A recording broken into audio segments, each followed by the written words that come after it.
Today the world celebrates the one and only Calypso, king of the world. No matter how many other crowns may be won and lost, there is just one king of Calypso, and that is the Mighty Sparrow. Today, July 7th, 2025, Caribbean Newsroom joins the rest of the world in celebrating the 90th birthday of the one and only Calypso, king of the world. The Mighty Sparrow, undoubtedly and unarguably the one and only Calypso king of the world, Slinger Francisco. As we celebrate this man, we want to go back in time about 20 years ago when I was part of a team that produced a documentary on the Sparrow. We were absolutely lucky to have got him to sit down for about 3 hours and just take every question.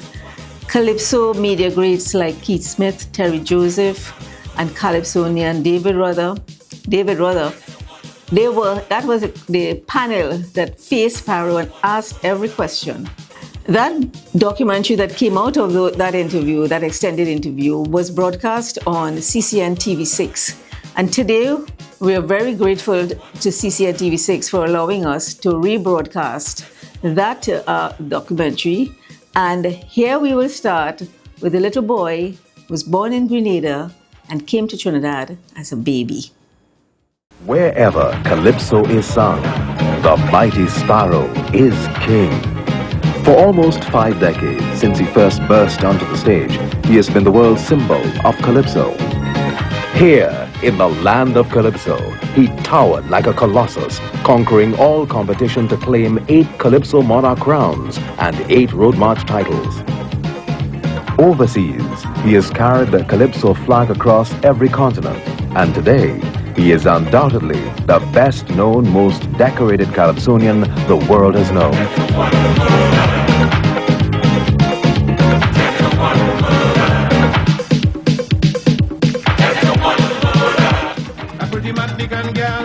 She come for the carnival. She wants to play with George Bailey, but she ain't had no money at all.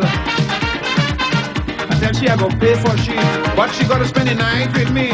She consented, but when we began, the man who would become the greatest ambassador of Trinidad and Tobago's music was actually born in Grenada.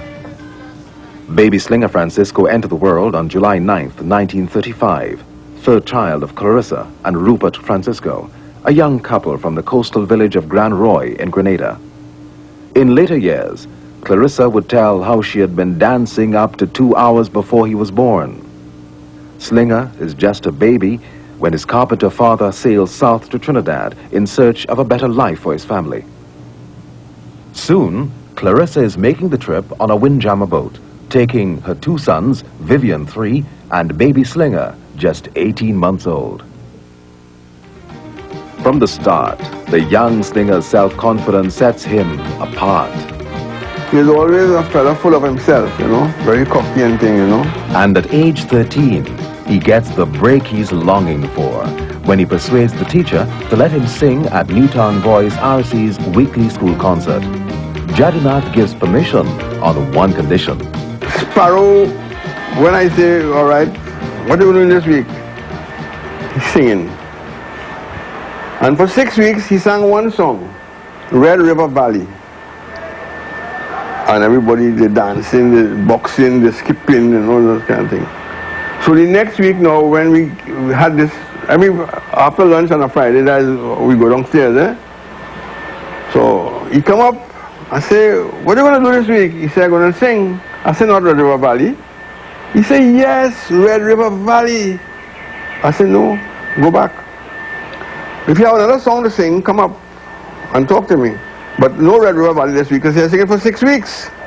He shut up his mouth and he go on and he sit down, you know, so he stooped something, and a little while after he come up, he says, so, I could sing a Calypso? I said, you could sing wherever you want. Once you want to sing Red River Valley. But at this time, it is in fact American country and western that is buzzing in young Slinger's head. From this valley they say, do not hasten to bid me adieu, but remember the Red River Valley. as a professional singer, first of all, there was no precedent set by any of the Calypsonians to let me know that, yes, this is something you can get in and you should stay in it and become something or somebody. Soon, however, Slinger's repertoire is expanding in line with the music that his father was bringing home to play on the family's gramophone. He used to love to sing, and he didn't mind me learning them songs. Sometimes he didn't know I learned the songs, but he didn't bring them for me. He brought them for himself. So he obviously was a music lover, a calypso lover. So I would learn it. And these Victrolas, this gramophone thing, you had to wind it up and think Lion had one I used to learn.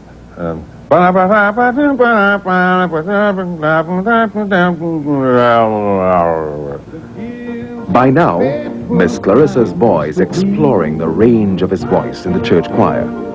But Calypso is beginning to cast a spell and is already giving him a competitive edge. At night, we used to gather around the lamppost. We had one light in Forwards. And me and my boys used to hang around there and we would sing, and everybody used to try to want to be a singer of some sort, right? Not necessarily, not Calypso. It used to be love songs. Who was Nat King Cole and who was a Billy Eckstine and a Frank Sinatra, and all these fellas would sing, and I would try to sing like that too, but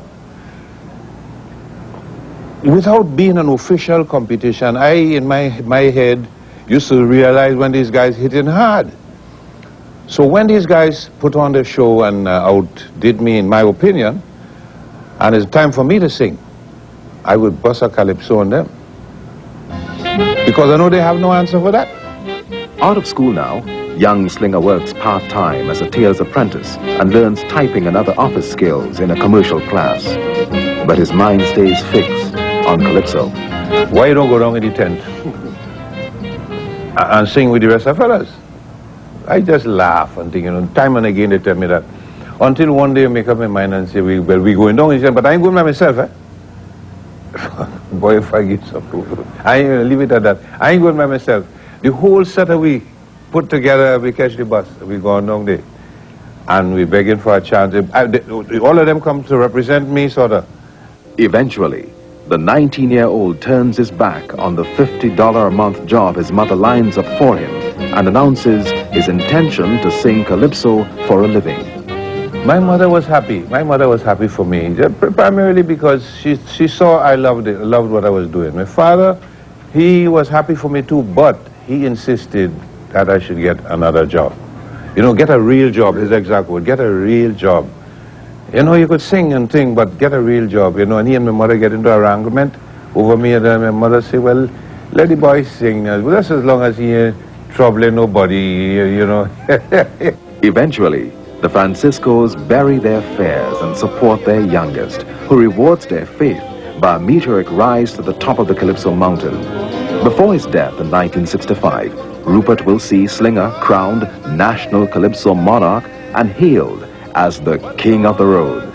And for the next 22 years, until her passing in 1987, Clarissa will assume the role as her son's #1 fan and protector. She had her special seat in the tent. The tent people will tell you, you see that seat up front there? That is Clarissa's seat.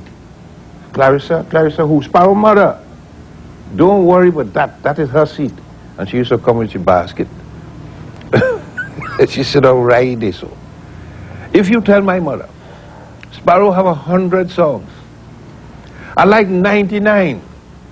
But you see that one day, they think, it's all right, but I ain't so. Were you in for a cocktail? You like 99, what after the next one? You mad? You didn't know the old lady, man. You talk about fan. She was not just a fan, a fanatic. You understand? And so I loved her, when she passed. Something I don't even like to think about. What you got, whether you're rich or you're poor, I say. Only on a birthday should not be the way. Every day should be Mother's Day. You're back with Caribbean Newsroom, where we're celebrating the 90th birthday of the Calypso King of the World, the Mighty Sparrow. We pick up the story where the little sparrow, as he was known, hopping around, makes his first big mark on the competition stage. Everybody keeps searching everywhere. Even back in 1954, Trinidad was something of a party capital of the English-speaking Caribbean, a place still without organized politics and awash with the Yankee dollars that had come with the U.S. military presence during World War II.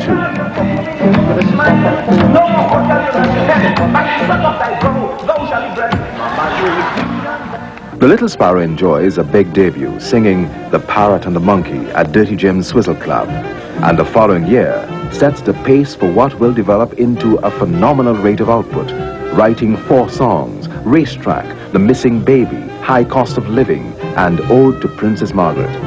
He records 3 songs before taking off on what becomes the most intensive training course of his life, a tour of Guyana. It was on that tour that Sparrow sort of, I say, did his homework, and he could, you know, he could probably sing like any other Calypsonian, you know. So he learned a variety of styles. In other words, his approach was a very professional one from the very start. Traveling mainly via boats and donkey carts, promoter Cyril Shaw's team of entertainers gladly roughs it, just thankful for the chance to perform. One time I wake up in the middle of a cemetery. Telling you, man, we went to a place called Litchfield. But we got there in the night. It was in a school hall. The school was in the middle of a cemetery. You know how these things go. And we come from Trinidad. We didn't know that. And if we know that, we were so tired, I don't think many people would have cared. So you slept in the school? We had that, wherever we performed, Yes. that's where we slept. Okay. One night I remember my sneakers, we used to call it what, crepe solo, washikong in them days. A rat, going with my crepe sole. Soon, the Little Sparrow is rapidly developing 2 critical skills that will lift him above the competition and serve him through his career.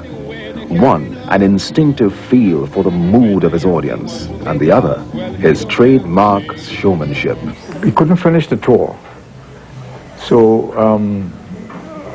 we said, listen, now it's going for a month, 2 months, 2 weeks already finished. I'm sick, you're sick.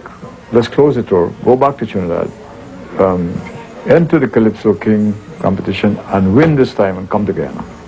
You will win. And so said, so done, he did win. So when he came back in '56, he was in fact a transformed singer. In the early days, my knees used to be going like this. That was really butterflies flying all over me. But nowadays, I get a little bit nervous in that you so want to, you want to put on a good show. You want to focus. And I'm a very focused individual where show is concerned. I don't make joke with that at all. And that is one of the reasons why sometimes I get myself in 1 or 2 little scrapes and so on, because I don't like no interruption when I'm out there. Now, however, the Little Sparrow is ready for a whole new league. For 1 year, he had been performing under the sobriquet, the Little Sparrow, but now in the company of names like Terror, Bomber, Kitchener, Tiger, Lion, and Executor, the Little Sparrow proves too puny for his taste. I tell people already, it's going to be depth charge or torpedo or some kind of thing, explosion, some kind of... Because you see who are singing between. They give me a name that sort of nullifies importance, right? And that's because of my jumping around style. All of them used to be flat-footed. That's the whole thing. When they're making a point, they had good calypsos, but they had big voice and flat-footed. Limpim pam pam ta pai, lepa tai ta pe toy, lepa toy ya dai, badapa dai. Lampom pim pam te da tai, la baba tu be de, la pim pim pam toy ta tai. With me now. Pa pa pa da pa da, pe pa de ba da ba da, de ba ba ba da be da de do do do do. And They said, well, I figured, why the hell don't you stand and sing like everybody else? Keep on jumping around like a goddamn little sparrow. But then, Sparrow, when I realized that, you know, the more you try to deny and say, well, you can't call me that, I ain't like that name, it's the more it will stick you and annoy you. So I decided to put Mighty to it, confuse everybody because there's nothing like a Mighty Sparrow. He joins the original Young Brigade tent, adding drama to the cast with his rivalry with Lord Melody. Still, I wasn't getting a chance to sing regularly. I showed loyalty to stay with you, but still not getting a chance to sing regularly. So, that's when he came with the famous announcement. Ladies and gentlemen, it have a young fella here who annoying me all the time saying he could sing. And you know it's the tradition of the Young Brigade to give a young fella a chance. If all you like him, clap. And if all you don't like him, young fella. That year, he produces 5 calypsos: Jack Palance, Queen's Canary, Sparrow's Dream, 13-year-old Mabel, and the immortal Jean and Dina.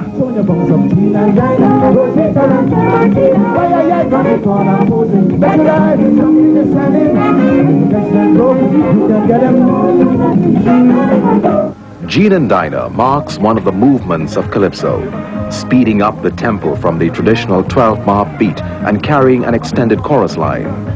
Originally titled Yankees Gone, the song is first written as a commercial jingle in hopes of being sold to Salvatore, Scott and Company. But Sparrow and his ditty are ignored, and in the process, the history of Calypso is changed forever. Well, Jean and Dina started off as a jingle. I made it as a jingle.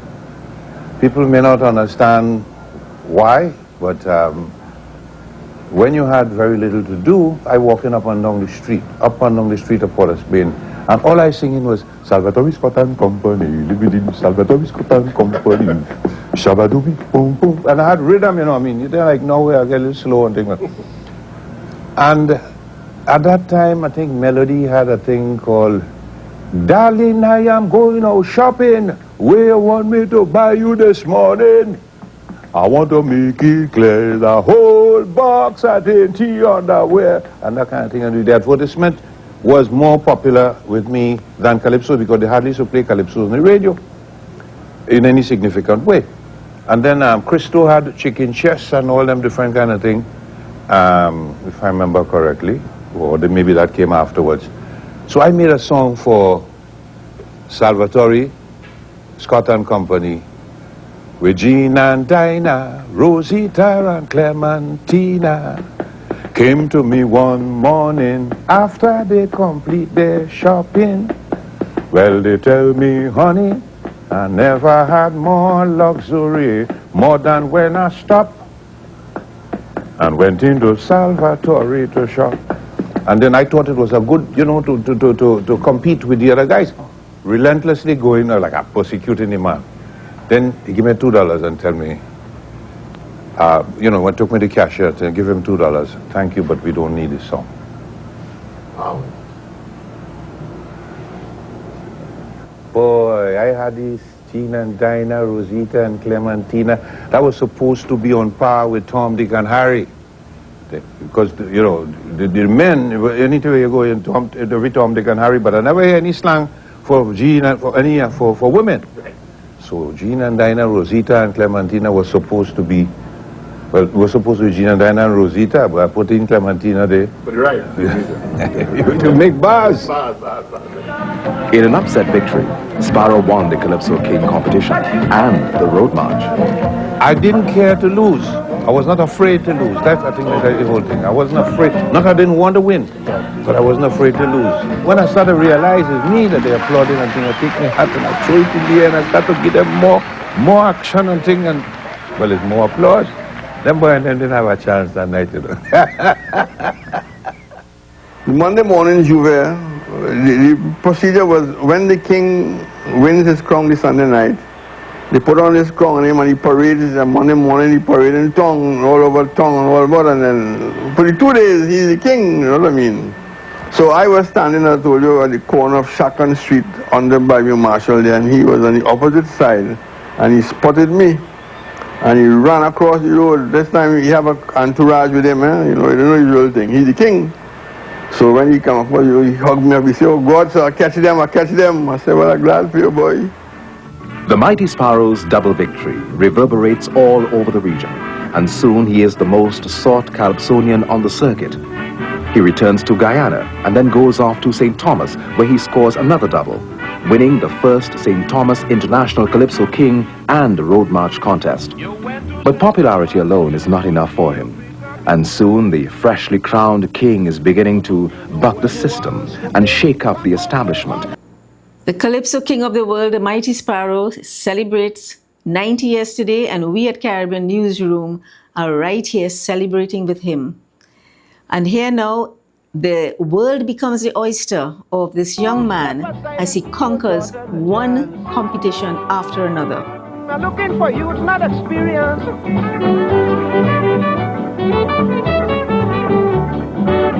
From the start, the Mighty Sparrow is seeking that big international breakthrough. His career is launched in Guyana. He sweeps to fame in Trinidad and Tobago. And all over the region, they are clamoring for him. The boy, the Sparrow from Jamaica, you know. Yes, man, me no Sparrow, you know. Mandeville, man. The Mandeville boy from, you know. I saw it go. In 1961, he lands in New York, anxious to experiment and explore. I was maybe 21, 22. You understand? And when I land there, man, everybody was just, you know, ready to give you a good time until my family get to hear, you know, where I was and things. And they come and say, "Okay, let me teach you real New York now. Come on, we got an apartment for you." And they get a little studio apartment for me. That's after about 2-3 weeks.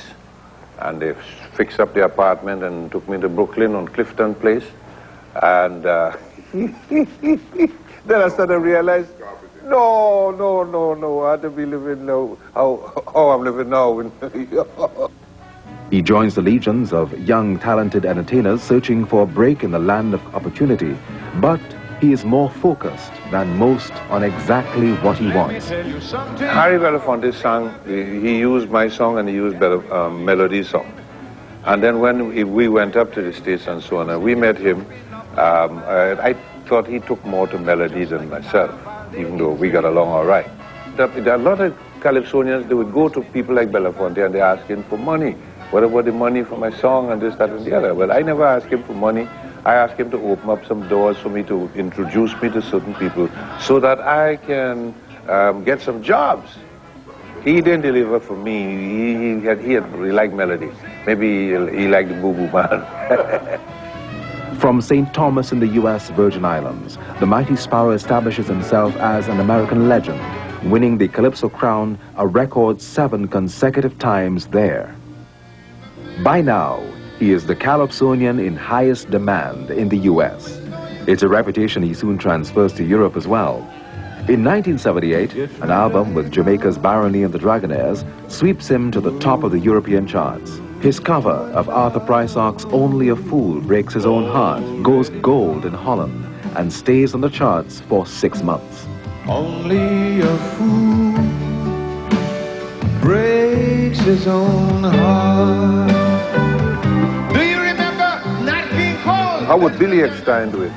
He says, I can't forget it. Satchmo would say, if I'm a man, baby, let you go. And I go on and on. By now, the most demanded Calypsonian in the world, the Mighty Sparrow, collects a stack of honors as he goes. In 1977, the Nigerians hail him as Chief Omowale of Ikoyi, and in the U.S., state after state declares a day in his honor. For some Americans, particularly those of West Indian heritage, the Mighty Sparrow becomes a source of inspiration. a girl there calling Mamie. I pick up Mamie by the railway, and we take a taxi straight to Claxton. And the minute I met him, it was a love affair for me. First off, I became a Trinidadian Jew. So I now proudly call myself a Trini Jew wherever I go, even in front of audiences that are from Jamaica. I'm a proud Trinidadian, that's number one. Number two, the Mighty Sparrow is now I'm assuming he might be in his 60s. I'm going to take a wild guess. But he assures me that his toolbox is working even better today. How could you not be in love with a man that says that? His overseas experiences exposed him to a range of musical influences. The foreign audiences also exert their influences on his material. Still, throughout it all, Trinidad remains the wellspring of his creativity. With composers like Winston Devines, he hammers out immortal hits like Philip My Dear and London Bridge. Whose name is Sir Jack Union. He told me in song, so sing along. London Bridge is falling down. And despite his pioneering musical experimentations with Latin American rhythms, reggae and other forms, Calypso remains for him the fountainhead. Well, Calypso as a mother music has done a tremendous amount of work. Calypso was on the scene. Calypso was on the scene first. And Calypso influenced something in every island, you could say. But primarily in Jamaica, it influenced something called the mentor. And from the mentor came the ska, the rocksteady, the blue beat, up to the reggae. So whenever I hear the reggae play, and it's so popular, that type of thing, and we have to admit that to some extent it is much more popular than the Calypso, I don't worry too much about it, because I always say that no matter that child in the corner there that is 6'4" and looking handsome and full of muscles and that kind of thing, but that short lady there, 5'3", that's his mother. For his contribution, the man who never made it to high school was given an honorary doctorate by the University of the West Indies in 1987. You with Caribbean Newsroom celebrating the 90th birthday of the Calypso King of the World. We hope that you are as joyfully celebrating and dancing to his music all day long today. Here now we go back to our documentary where the Mighty Sparrow becomes the Calypsonian's trade unionist.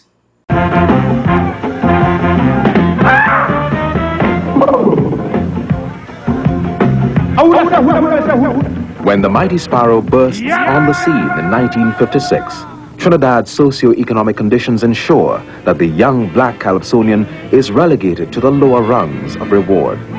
With his crown, he gets a $40 cash prize. Center stage focus, however, is reserved for the Queen of Carnival.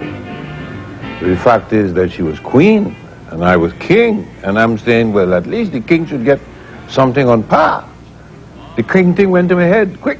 When I started to realize, well, what went wrong. I didn't know how much money she got or what type of prizes she had. It's afterwards, when me and my boys and them start talking, I get a cup from Angostura and this $40, and if anything else, it was something minute. And so we started now to go through the powers that be and tell them, well, look, you know, we had to treat us a little better. So we decided quite say, well, listen, fellas, we can't get help, you know, so what we will do? We're going back and sing for this $40 and think there, and look how much money the Queen get in. Split it. Cut it in half. And they were quite substantial. I mean, yes, motor cars after a while, whole suites of furniture, lingerie, trips abroad, you know. Everybody seemed to be, every businessman seemed to be tripping over his companion to see what more he could offer. The 21-year-old monarch is incensed, and the next year he composes the scathing carnival boycott and refuses to defend his crown. His song galvanizes popular support that leads to the formation of a new organizing body for Carnival, the state-supported Carnival Development Committee. And on Dimanche Grand Night, a defiant Mighty Sparrow leads a breakaway cast of Calypsonians at a competing show at the Globe and takes the unofficial crown. Because it really was atrocious the way we were treated. And I got a lot of support from the guys who thought that we were treated unfairly. The Calypsonians and the mass men, I mean, if you added the value of their prizes together, they were far less than what the Queen God. And let the queen run the show without steel band and calypso. If you want to go, you could go up there, but me ain't going nowhere. Sparrow was the person who stopped the whole take a drink of rum and sing for me sort of syndrome in Calypso. He's the one who stood up and said, no, if we don't get X amount of money, we ain't singing. And I mean, the level, that the standard of music at that period, these guys used to be arguing for about $200, you know, and a brass gong, you know. But so he started off that sort of respect, the Calypsonian sort of frame of mind that had been carried through today to a sort of ridiculous state.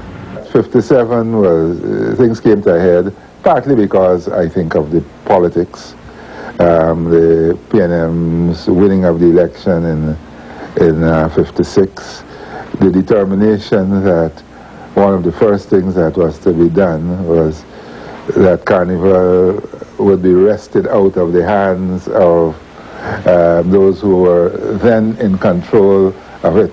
Sparrow is the main man who really stopped that when he boycotted the CDC and went into his own show in Globe. And some of the Calypsonians at that point in time who boycotted with him sneaked out of Globe and still went and sang in the other, you know. Yeah. He was like the first Calypso trade unionist. By 1963, Sparrow makes another bold move, setting up his recording company at Salvatore Building. Sparrow's first recording there was The Slave, and it was a hit. It was a monster hit, Slave. And he decided to take all this money and invest it in the other Calypsonians. One of the strangest things was that he recorded the Mighty Sniper. Sniper never sang a note on a stage before that. He did a recording of this boy, and he did Beavers too. All that was the money from The Slave.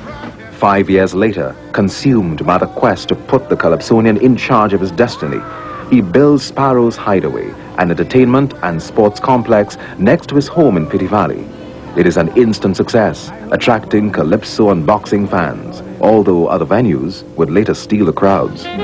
Sparrow's defiance squares with the temper of the times.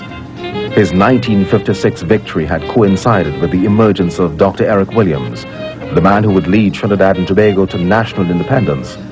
To Williams, Sparrow is a fellow visionary with a special touch for communicating his program to the grassroots. Shortly after he got into power, there was a sort of a love relationship that developed, man. I mean, he made me feel important. He made me feel to get involved. He had a way of getting to you with this way he spoke, and you know, his reputation. First of all, you're so happy to know that a black man have that kind of reputation, being so brilliant, and then he's able not to talk over your head. You know, he would speak to you in the kind of language that you understand and you feel like family. If the people of Trinidad and Tobago would like the opposition to get everything for themselves, it is up to them, but I am putting it to you, ladies and gentlemen. It is you supposed to stand behind me and give me all the strength that I need and give me all the full support so that I can make things better. For, you know, like kind of Fu Manchu kind of thing. But we as Calypsonians, commenting on situation, we used to comment on things that happen overseas, things that happen far overseas, you know, like Adolf Hitler, how you're looking at the British Empire, you planned an invasion, you must be take Great Britain for Poland, but now this and summer, they go have you on the rock of St. Helena, remember that? Believe in democracy, you'll agree with me, but if they know they didn't want Soon, however, Williams' style of leadership becomes fodder for Sparrow's Calypsos. They raise up on the taxi fare, no doctor, no, and why the blasted milk so dear? He said, I'm going to put back Solomon. Who don't like it, complain to the commission. None of you going to tell me how to run my country. I defy any one of you to dictate for me. I am no dictator, but when I pass an order, Mr. Speaker, this matter must go no further. I have nothing more to say. Dramatize the thing, the man didn't say all them things, you know. But it's what I thought he meant. But I know he didn't say get the hell out of here. I am the boss. What I say goes. And who backs laughs? I say that Solomon will be minister of external affairs. If you ain't like it, get the hell out of here. You pay too much for butter. And down the road, in a move that would anger many fans, he would openly back a breakaway challenger, attorney Carl Hudson Phillips. First of all, I went to Dr. William and I told him after he came up with this undated letter of resignation. That sort of got to me, and I explained, you know, how we feel, how we love him and that kind of thing, but we also love Carl. And, you know, my exact words were, I don't think we have the excessive or an abundance of brain power like that to just cast it aside, you know. But maybe I shouldn't have used those words, because I tell him, you know, this country don't have that among the brain power, so we could lose that. So he get mad at me, tell me I'm a madman. We're heading to the finale of this documentary as we celebrated the Mighty Sparrow today on his 90th birthday. At this point, the focus falls on an enduring rivalry. For all time, the names of these two men will be linked. The off-stage political controversy merely served to fuel his greatest on-stage rivalry.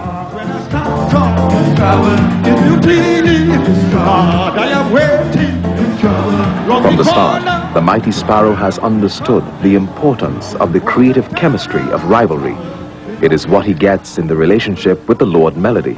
And I tell you, you had to develop a kind of thick skin, you know, a real leather type skin to deal with Melody. And once you get over that, you know, you can deal with anything. Competition, yes, and the Calypso in my mind needed competition of that sort. But he loses his partner when American singer Harry Belafonte records Lord Melody's Mama Look a Boo Boo Day. Adrift, Sparrow begins a search for a new rival and finds himself in London begging the Lord Kitchener to pack his bags and come home. And one of the reasons why the Sparrow-Kitchener interface was at times pretty acrimonious was that the public tended to see Kitchener as representing a traditional Calypso and Sparrow as representing innovation. By 1965, Kitchener is back home, taking over the streets with Mike Wilson and launching a fierce rivalry that would endure for decades. Mister, what are you looking for? As the years go by, the rivalry assumes a mellowness, and when the Lord Kitchener dies on the eve of Carnival 2000, the Mighty Sparrow is inconsolable. Grandmaster, I'll always remember jumping when a steel band passed, playing big mass, sugary, peppery, it was never ever one for class. There was there, wherever you are, I'm there just for you. We gon' beat with bread, fire, this year.